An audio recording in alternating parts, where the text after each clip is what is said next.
Hello everyone, आप सभी का स्वागत है गुरुकुल आवासीय बाल विद्यालय के top weekly current affair session में। आज हम लोग पूरे वीक में जो महत्वपूर्ण करंट अफेयर्स के क्वेश्चंस हैं उसको आज हम लोग कवर करेंगे। तो चलिए शुरू करते हैं। एक बात और है कि जो भी आप लोग वीकली करंट अफेयर्स देखते हैं उसको आप रिवीजन के लिए डिस्क्रिप्शन से ही इसका पीडीएफ डाउनलोड कर सकते हैं। रिवीजन कहने का अर्थ है कि जब आप कुछ दिनों के बाद 1 से 2 महीने के बाद आप रिवीजन करना चाहेंगे तब आपको पीडीएफ मिलेगा। अभी तुरंत वीडियो के लिए आप लोग जाकर डिस्क्रिप्शन में चेक करेंगे तो अभी पीडीएफ नहीं उपलब्ध है वहाँ पे। चलिए शुरू करते हैं आज का हम लोग फर्स्ट क्वेश्चन। जो फर्स्ट क्वेश्चन आता है 2020 के भौतिकी के नोबेल पुरस्कार से निम्न में से किन वैज्ञानिकों को सम्मानित किया गया है। ऑप्शन ए, बी, सी और डी। आपके पास 4 ऑप्शंस हैं। ये असल में अभी हाल ही में जितने भी परीक्षाएं होने वाली हैं उनमें ये सबसे इम्पॉर्टेंट क्वेश्चन हो सकता है और निश्चित रूप से पूछा जाएगा। ऐसे तो हम इस क्वेश्चन का एक बार हम लोग करंट अफेयर्स का क्विज चलाते हैं वहाँ इसकी हम लोग चर्चा कर चुके हैं, लेकिन फिर भी हम लोग यहाँ इसके एक बार देख लेते हैं। तो इसका जो सही ऑप्शन होगा वो डी ऑप्शन होगा। रोजर पेनरोस, राइनहर्ड गेंजेल और एंड्रिया घीज ने भौतिकी से नोबेल पुरस्कार को जीता है 2020 का। अब हम लोग इसके बारे में थोड़ा विशेष जानकारी एनालिसिस कर लेते हैं। तो देखिए, जो नोबेल प्राइज़ है इसे 1901 से शुरू किया गया था। ये अल्फ्रेड नोबेल के ही जन्म तिथि पर शुरू किया गया। अब देखिए, जो नोबेल प्राइज़ मिलता है यह विश्व का सबसे बड़ा नोबेल प्राइज़, सबसे बड़ा पुरस्कार होता है। यह शांति, साहित्य, अर्थशास्त्र, भौतिकी, चिकित्सा विज्ञान और रसायन के क्षेत्रों में दिया जाता है। तो सबसे पहले जो भौतिकी के क्षेत्रों में मिला है उनका नाम तो हमने यहाँ पढ़ लिया है, रोजर पेनरोस, राइनहर्ड और गेंजेल और एंड्रिया घेज ने इसे जीता है। लेकिन अब हम बात करते हैं फिजियोलॉजी और मेडिसिन में भी इसे जीता गया है। जिन बातों को मैं बोल रहा हूँ ध्यान से सुन लेंगे और संभव हो सके तो नोट कर लेंगे। जो फिजियोलॉजी मेडिसिन पर नोबेल प्राइज़ दिया गया है वो हार्वे जे अल्टर और माइकल ह्यूटसन और चार्ल्स एम राइस को दिया गया है। इन तीनों को संयुक्त रूप से हेपेटाइटिस सी वायरस की खोज के लिए यह नोबेल पुरस्कार दिया गया है।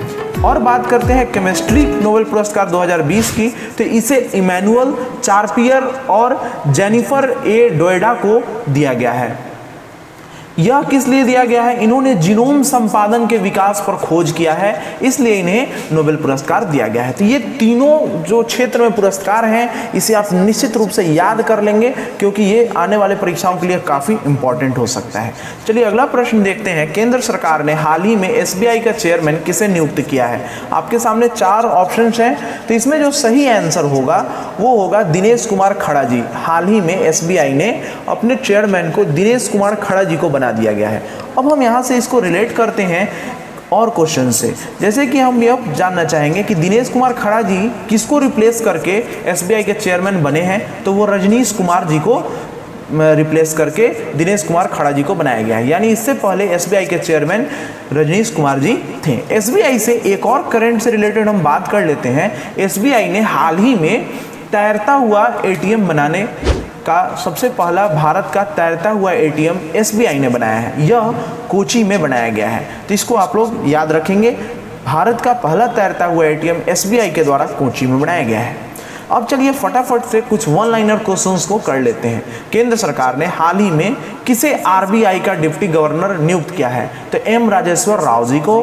अगला प्रश्न आता है, केंद्र सरकार ने 3 प्रतिष्ठित अर्थशास्त्रियों आशिमा गोयल, जयंतार वर्मा और किसको, यानी एक और जो नाम है वो शशांक भिंडे जी को सदस्य के रूप में नियुक्त किया है। अगला है, केंद्र सरकार ने जे वेंकटरमु को कितने साल के लिए इंडिया पोस्ट पेमेंट्स बैंक का प्रबंध निदेशक और मुख्य कार्यकारी अधिकारी सीईओ के रूप में नियुक्त किया है? तो ये 3 साल के लिए किया गया है। अगला प्रश्न आता है, हाल ही में किस देश में हाइपरसोनिक क्रूज मिसाइल जिरकॉन का सफल परीक्षण किया गया है? तो यह रूस होगा, रूस में किया गया है।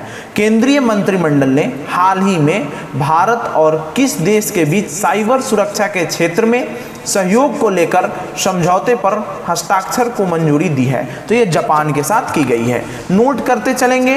वायुसेना दिवस किस दिन को मनाया जाता है? तो भारतीय वायुसेना दिवस 8 अक्टूबर को मनाया जाता है और इस दिन कुछ और भी पुरस्कार दिए गए हैं, उसके बारे में भी हम लोग आगे डिस्कस करेंगे। आगे मैंने एक क्वेश्चन इसमें दिया है।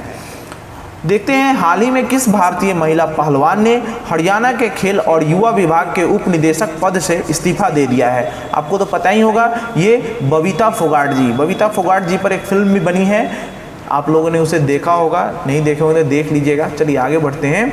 केंद्र सरकार ने 15 अक्टूबर से कितने फीसदी जनता के साथ सिनेमाघर खोलने की इजाज़त दे दी है? तो ये लगभग 50% लोगों के साथ केंद्र सरकार ने यह इजाज़त दे दिया है कि 50% अपने क्षमता से लोगों को आप बिठाकर सिनेमा दिखा सकते हैं। यूजीसी ने हाल ही में देश के कितने विश्वविद्यालय को फर्जी घोषित कर दिया है? यानी कि वो फर्जी विश्वविद्यालय घोषित किए गए हैं 24 ऐसे विश्वविद्यालय जिन्हें फर्जी घोषित किया गया है। हाल ही में अमेरिका के किस मशहूर सिंगर का 80 वर्ष की उम्र में निधन हो गया? जॉनी नैश जी का। ध्यान रखेंगे, यह अमेरिका के मशहूर सिंगर थे।